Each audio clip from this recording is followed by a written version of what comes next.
fonctionne? Bien. Merci d'être là. Je ne sais pas comment je vais faire. Après la présentation, disons, de Charles Coutel, qui a une profondeur historique et philosophique assez remarquable, moi, je vais faire quelque chose de beaucoup plus basique, quelque chose de sociologique. Je suis sociologue, en fait, donc voilà. Je voulais aussi dire que il y a la dimension politique, je trouve, qui a été assez évoquée. Moi, je vais essayer, peut-être en tant que sociologue, de faire quelque chose de moins politique, enfin d'évoquer moins de choses directement politiques. Et à ce propos, je précise, parce qu'il a été beaucoup question du CLR dans la présentation de Charles, je voulais juste préciser que moi, je viens très volontiers et je vais souvent sur le site du CLR parce qu'il est très intéressant.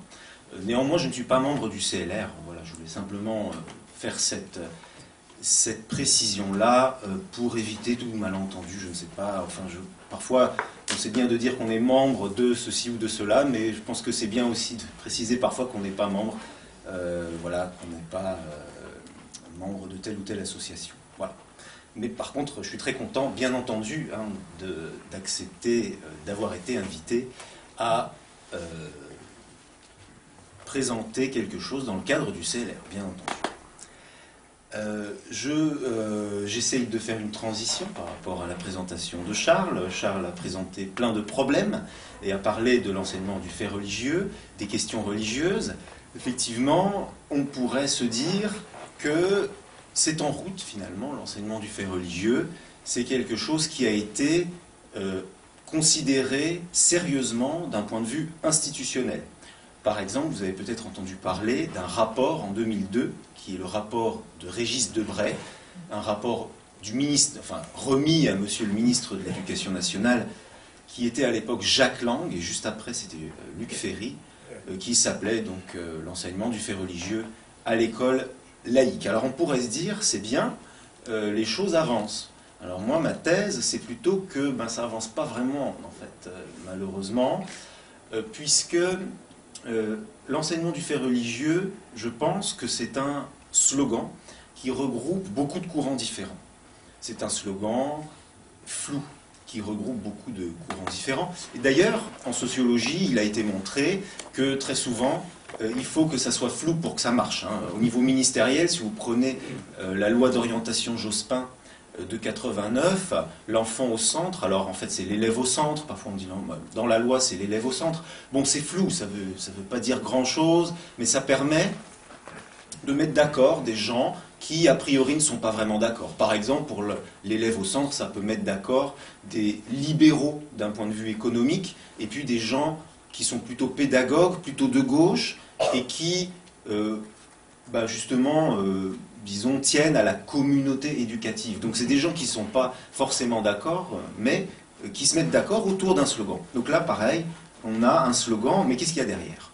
Alors, je vais, comme j'ai pas beaucoup de temps, parler simplement de ce qui me semble être un peu étrange dans ce qu'il y a derrière ce slogan-là. Voilà quelques citations ici, là notamment d'un sociologue qui a été directeur de l'Institut européen en sciences des religions pendant plusieurs années, un sociologue reconnu qui s'appelle Jean-Paul Villem, et il écrivait en 1998 qu'il y a un manque de stabilisation symbolique du croire dans nos sociétés, et que dans ce contexte, l'école, comme agent de socialisation, voit son rôle réinterrogé en matière de religion. Alors, globalement, moi, je comprends ça de façon assez simple. Hein. Stabilisation symbolique du croire, c'est intellectuellement un peu, disons, empoulé. Mais en fait, selon moi, ça veut dire les gens ne croient pas à ce qu'ils devraient croire. Hein. Il faut stabiliser ça un petit peu. Et puis, pour ce faire, il faut une nouvelle laïcité. Quand il est écrit « l'école voit son rôle réinterrogé en matière de religion », ça veut dire, bon, il faut faut que l'école conçoive la religion différemment. Voilà, donc c'est pas quelqu'un d'isolé, c'est quelqu'un qui a été directeur de l'Institut européen en sciences des religions pendant plusieurs années, et cet Institut européen en sciences des religions, il a été créé par le ministère de l'Éducation nationale. Ces deux organismes-là, le ministère et l'Institut européen en sciences des religions, sont très proches. Cet institut a été créé par décret de Luc Ferry, si je me souviens bien. Il dit également qu'il faut réintégrer les options de sens et les réponses qui apportent les cultures religieuses. Moi, je comprends ça comme un catéchisme. Alors, on va dire, non, c'est pas un catéchisme, on ne veut pas imposer des dogmes. Bon, mais c'est presque ça quand même. J'appelle ça parfois un spiritualisme. Je trouve que le mot convient bien si on compare avec le spiritualisme de la Troisième République, début du XXe siècle. On trouve des choses très frappantes, des similitudes très frappantes. Pas besoin de croire en Dieu, mais quand même, il faut penser aux choses de l'esprit, etc. Et du même coup, tout ce qui est bassement matériel, comme par exemple l'égalité sociale, eh ben, on peut mettre ça de côté parce que c'est quand même l'esprit le plus important. Bref.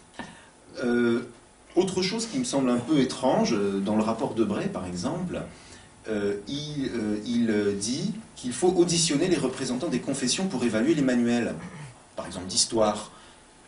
Moi, il me semblait qu'il s'agissait d'enseigner les faits religieux. Donc si on veut enseigner les faits religieux, il faut des historiens, il faut des sociologues peut-être, il faut peut-être des géographes, peut-être des philosophes, pourquoi pas, il y en a plein dans les universités, par exemple, hein, mais je ne prône pas forcément l'université, mais enfin, des laïcs, dans le sens, je veux dire, ancien du terme, des gens qui n'appartiennent pas forcément au clergé. Là, non, il faut des gens apparemment qui appartiennent donc au clergé, plus généralement, à des confessions, des représentants des confessions. Pourquoi? Je ne le sais pas. Une piste, c'est que le Conseil de l'Europe dit la même chose. Donc, forcément, quand on fait un rapport ministériel, en France, ben, c'est bien de dire la même chose, de répéter un petit peu ce que dit le Conseil de l'Europe. Ce n'est qu'une hypothèse, hein, mais je remarque cette similitude quand même. Aujourd'hui, le directeur adjoint de l'Institut européen en sciences des religions dit clairement qu'il faut apprendre sur les religions, mais aussi apprendre des religions. Pour moi, ça aussi, c'est une sorte... Alors, si je dis le mot catéchisme, on va me dire « Oh, mais non, c'est pas un catéchisme ». Mais bon, en gros, il s'agit, si j'ai bien compris en tout cas, de prendre en compte le message des religions, d'écouter ce qu'elles ont à nous dire. Il me semblait que ce n'était pas ça, quand même, l'urgence. L'urgence, c'était plutôt d'analyser les faits religieux dans un cadre historique, dans un cadre disciplinaire, hein, et en précisant le contexte également des croyances, des actions religieuses de telle ou telle personne, groupe de personnes, dans telle ou telle société, à telle époque, ou aujourd'hui, mais pas apprendre des religions.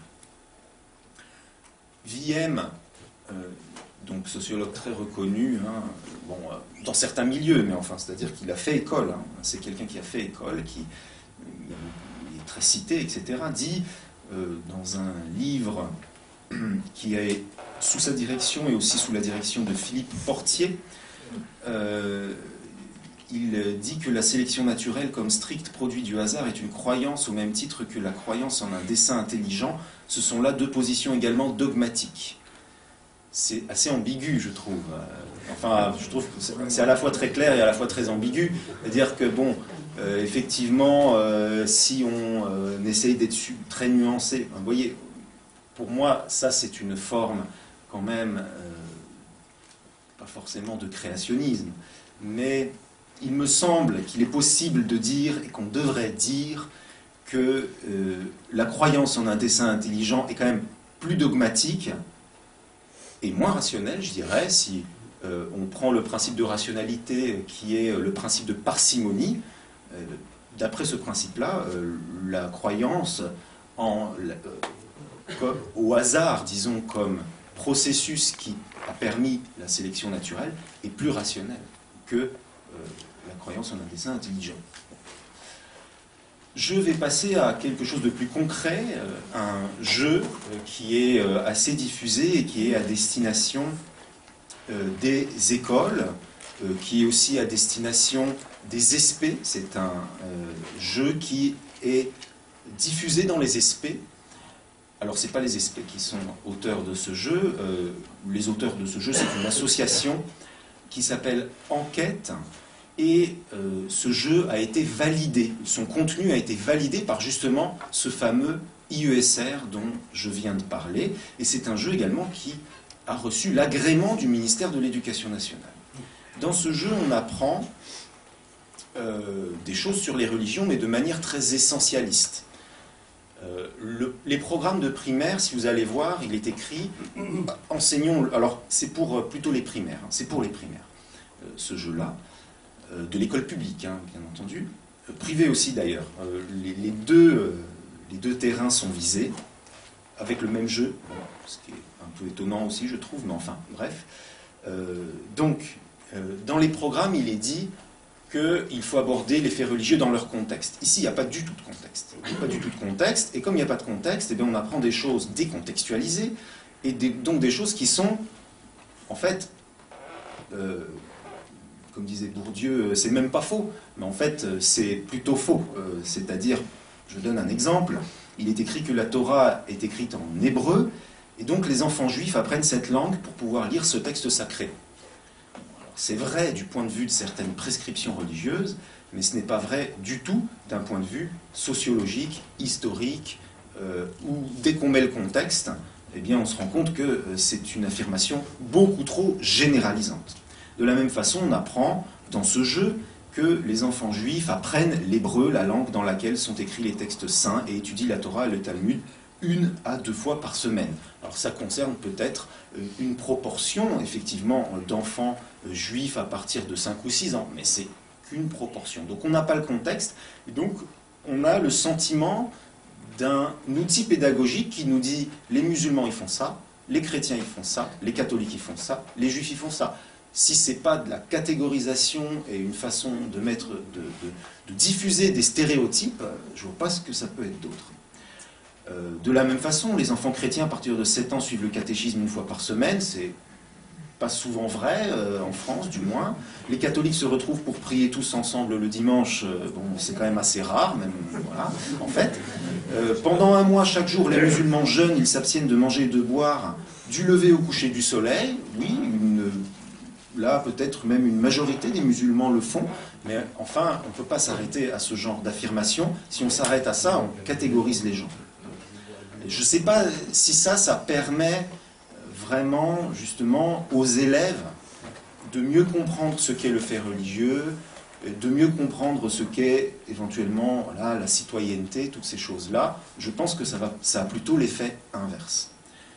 De la même façon, dans ce jeu, il y a une définition de ce que sont les religions. Les religions s'accompagnent de rites, par exemple la façon de prier, de célébrer une fête, de manger, qui permettent, pardon, il y a une coquille, qui permettent aux croyants d'entrer en lien avec le monde sacré. Il est suggéré ici qu'il y a un monde sacré et que grâce aux religions, eh bien, le lien entre les hommes et le monde sacré peut être construit, disons.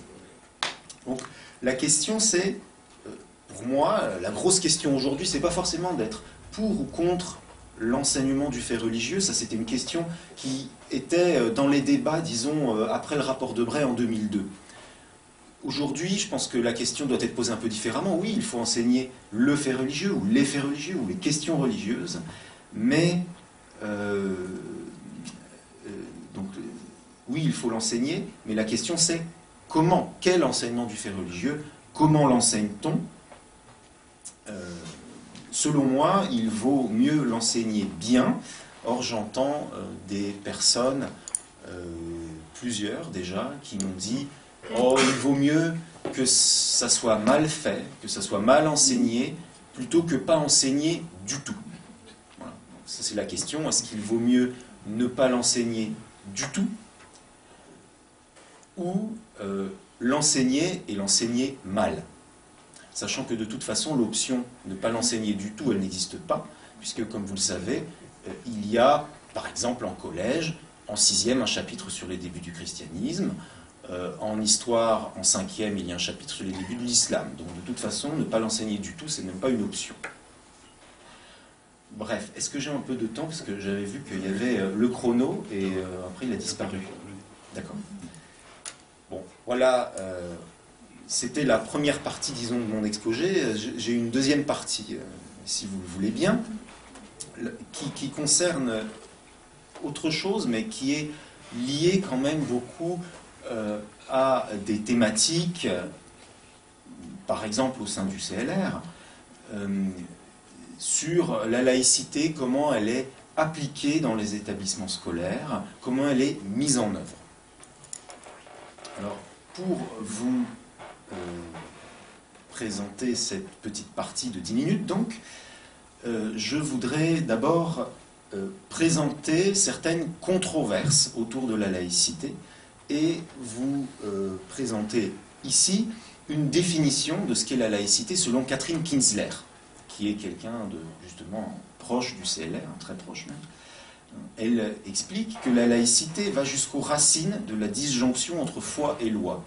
Au-delà même de la séparation des églises et de l'État, elle rend le lien politique totalement indépendant de toute forme de croyance ou d'appartenance. Et si une appartenance entend priver ses membres des droits ou les exempter des devoirs de chacun, l'association politique la combat. Alors, vous connaissez, je pense, vous avez entendu parler de ce genre de définition. Alors, c'est une définition philosophique. Je pense que sur le plan philosophique, Catherine Kinsler a tout à fait raison. Mais si on sort du champ philosophique et qu'on essaye d'aller voir la laïcité, comment elle est mise en œuvre en contexte, là, l'approche de Catherine Kinsler me semble non pas fausse, mais disons un peu limitée. Disons, mais limitée, pas parce que intellectuellement c'est limité, parce que Catherine Kinsler est une philosophe. Si on passe du côté des sociologues, on a d'autres définitions qui également sont limitées par justement une approche sociologique. Par exemple, deux auteurs, des sociologues, disent que le modèle de laïcité qui est prôné par Catherine Kinsler ou qui est prôné plus ou moins par le CLR, ce modèle, disent ces sociologues, engendre des modes de défense chez les enseignants, supposant une identité compacte, un public non différencié, un clivage entre objectivation et subjectivation et des attentes magiques. Peinant à trouver du sens dans les situations réelles, ils maintiennent, les enseignants, dans un fantasme de toute puissance, cette illusion au prix de l'exclusion des élèves, considérés comme atypiques, sorte de retour du refoulé de l'inconscient des adultes. L'autre est alors nié comme sujet. C'est un morceau magnifique que je ne comprends pas tout à fait, mais vous avez vu, par exemple, la référence à la psychanalyse. Enfin, en gros, on a l'impression qu'à cause de la laïcité, là, les enseignants, ils sont un peu malades. Et psychologiquement, il y a quelque chose qui ne va pas. Donc là aussi, le point de vue sociologique, tous les sociologues n'ont pas ce point de vue, mais c'est vrai, quand Catherine Kinsler, par exemple, dit « Oh, les sociologues, des fois, elle englobe les sociologues, elle les met tous dans un même sac ». Bon, je ne lui reproche pas ça du tout, hein. Mais c'est vrai que je vois ce qu'elle veut dire. Il y a beaucoup de sociologues qui disent ce genre de choses. Moi, j'essaye de trouver un intermédiaire, en fait, en tant que sociologue, entre l'approche philosophique de Kinsler et ce genre d'approche sociologique qui ne convient pas, à mon avis. Le but étant, comme l'a dit Charles Coutel tout à l'heure, alors l'expression c'était lutter non fanatiquement contre le fanatisme. Je dirais dans ce cas-là, mettre en œuvre la laïcité de façon non fanatique. Et je dirais que parfois, quand même, certains sociologues ont raison de dire que la laïcité est appliquée ou mise en œuvre de façon un peu décontextualisée, justement. On essaye d'appliquer un principe philosophique sans prendre toujours en compte le contexte des établissements, sans prendre toujours en compte les diverses interprétations possibles de ce qu'est la laïcité au sein d'un établissement scolaire. C'est un peu compliqué peut-être ce que je dis. Ce que je veux dire globalement, c'est que certains disent qu'il n'y a pas une laïcité, il y en a plusieurs. La laïcité au pluriel. Je pense qu'ils ont tort quand c'est Jean Bobéro qui dit qu'il y a 7 laïcités françaises. Il a tort. Par contre, c'est vrai qu'il y a plusieurs laïcités dans le sens où les personnes, les professionnels de l'éducation dans les établissements, ils vont catégoriser les situations en fonction de diverses définitions qu'ils ont de la laïcité. Je donne quelques exemples avec ce questionnement que je me suis posé. en faisant des enquêtes de terrain dans des établissements. Le questionnement, c'est comment les acteurs appréhendent et mettent en mots des situations liées à la laïcité. Donc vous voyez, l'enjeu ici, c'est pas de définir la laïcité et de l'appliquer comme un concept pur, philosophique, qu'on pourrait mettre en œuvre depuis en haut, depuis le ciel des idées, mais de voir comment les acteurs eux-mêmes appréhendent ce concept-là. Alors, je compare pour cela deux collèges, et je vais donner juste un ou deux exemples dans chaque collège.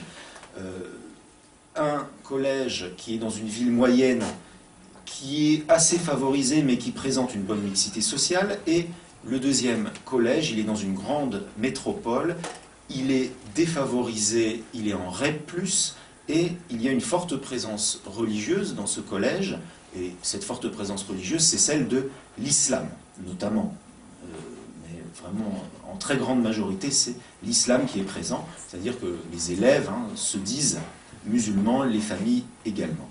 Voilà, en gros, très rapidement, la différence sociologique en termes de population sociale entre les deux collèges. Vous voyez par exemple que dans l'établissement Grande Métropole, il y a 0,5% de cadres supérieurs et enseignants et 87% d'ouvriers inactifs. Vous voyez le profil de l'établissement. Dans l'établissement ville moyenne, vous voyez que c'est beaucoup plus mélangé. Il y a 30% de cadres supérieurs et enseignants, 32% presque d'ouvriers inactifs. Alors, donc, dans le contexte de ces établissements-là, forcément, la laïcité ne va pas être mise en œuvre de la même façon. Même si philosophiquement, la définition de la laïcité, il n'y en a pas 7, par exemple, comme le disent certains.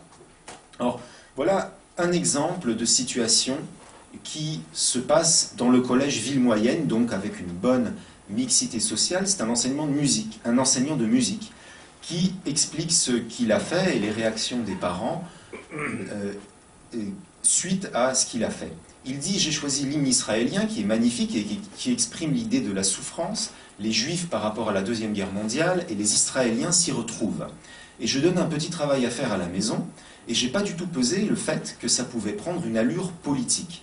Et j'ai eu la semaine d'après une remarque dans le cahier de liaison de la part de deux parents différents qui m'ont dit: je refuse que mon fils travaille sur un hymne qui est à la base du sionisme. La semaine d'après, à nouveau. Donc là, ils ont vraiment cherché, dit l'enseignant, à faire de ce petit incident un gros événement. J'ai alerté le principal et j'ai dit: c'est quand même grave parce que c'est une remise en cause de la laïcité. La personne, un des parents, voulait qu'on prenne rendez-vous carrément et que je me justifie en plus. On pourrait dire plein de choses sur ce passage-là. La seule chose que je voudrais mentionner, c'est que là, le fait d'évoquer le principe de laïcité, ça conduit à ne pas engager une discussion, un dialogue avec les familles. C'est simplement ça que je veux dire.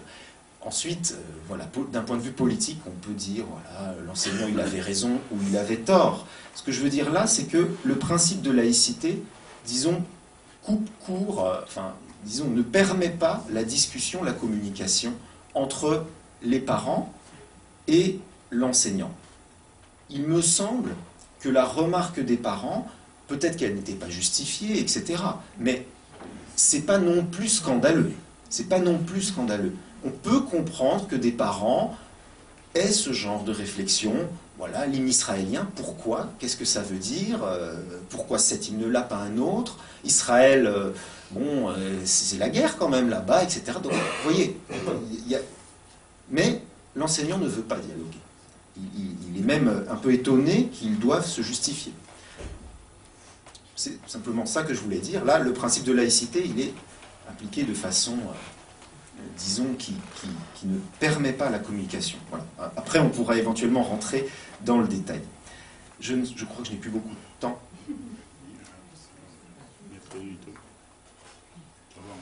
Ça va? Bon, deuxième exemple, alors toujours dans ce même collège, ça c'est des élèves qui ne voulaient pas rentrer dans une église, et pareil, qui invoquent le fait qu'ils sont musulmans, et ne veulent pas rentrer dans une église. lors d'une sortie scolaire. Bon, c'est avec une enseignante de SVT, je vous explique pas le détail de l'affaire, mais bon, bref.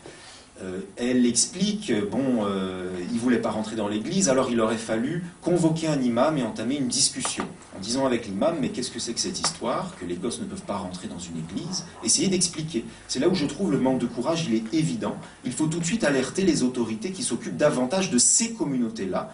Maintenant, j'ai refusé de faire l'église, je ne m'associe plus à ce genre de truc. Donc là, le principe de laïcité, il amène deux choses, il conduit à deux choses. D'abord, ces communautés-là, c'est pas mon problème. C'est les autorités à l'extérieur de l'école. Donc ça conduit à externaliser le problème, le fait d'évoquer la laïcité. Donc je ne dis pas, comme certains, que la laïcité c'est pas bien, il faut une laïcité ouverte, c'est pas ça. Mais que parfois, effectivement, ça a des conséquences, bonnes ou mauvaises, je sais pas, mais une externalisation des problèmes hors des murs de l'école. De la même façon, ça conduit à ne plus vouloir faire quelque chose qui pédagogiquement est important. Elle dit, je ne m'associe plus à ce genre de truc. Je ne ferai plus des sorties de ce genre, visiter des églises. Donc, pédagogiquement, il y a quelque chose qui est perdu d'une certaine façon. Je donne très rapidement aussi un détail, mais important quand même, c'est qu'il y a eu controverse dans ce collège sur qu'est-ce qui s'est passé. Les élèves ne voulaient pas rentrer dans l'église, ont évoqué l'islam. Est-ce un problème de laïcité? Certains disent dans ce collège, non, ce n'est pas un problème de laïcité, c'est un problème simplement de comportement. C'est des élèves qui veulent embêter l'équipe éducative, et donc tout comme un bavardage, et ben voilà, on dit on ne va pas rentrer dans l'église, mais c'est juste un problème de comportement. Donc, ceux qui disaient c'est un problème plutôt de comportement, essayer de régler le problème plutôt en interne et de ne pas externaliser le problème. Voilà, juste comme ça, de façon très descriptive, les remarques que je peux faire par rapport à cette situation-là. Je termine juste avec un exemple du collège Grande Métropole, donc défavorisé avec une forte présence de l'islam. Là, c'est le contraire qui se passe d'une certaine façon.